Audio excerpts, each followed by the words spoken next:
the night of the Paris attacks, and I was out seeing a local band. I was drinking and came home, and I shot a handgun and a rifle, and 4 rounds wound up hitting them. Then Mosque is right next door to my house, and I got out of my car and looked next door, and I was like, oh yeah, the Paris attacks, the Mosque, and I said I have to do something about that.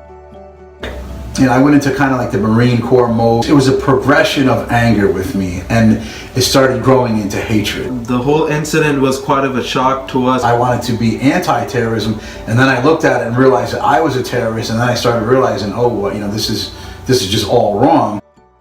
I just realized how wrong I was. I couldn't be farther off from the truth of them being extremists. Well, the most regret didn't come until I actually met the members of the mosque. It's kind of both sides that wanted to meet, because we also wanted to know why. They showed me how much they were doing against extremists. It was life-changing. It was, I was there to apologize.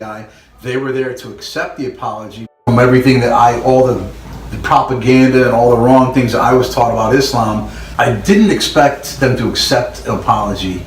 There's a verse in the Quran, remember God's favor on you when you were actually enemies, and He united your hearts in love. Our motto is love for all, hatred for none.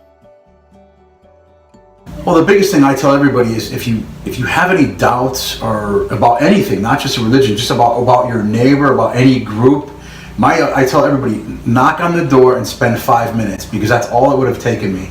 If I had knocked on the door to Mosque and went in there and spent 5 minutes, I would have realized immediately that there's no extremists in there, and that my views would have been entirely changed, and this would have never have happened. Islam in general is against extremism and radicalization and terror, of course. Really just terminology that separates people. I just kind of realized that in general, people all want the same thing. They want to go to work, they want to earn a living, they want to do good things for their family. You have to knock on the door and sit down and break bread.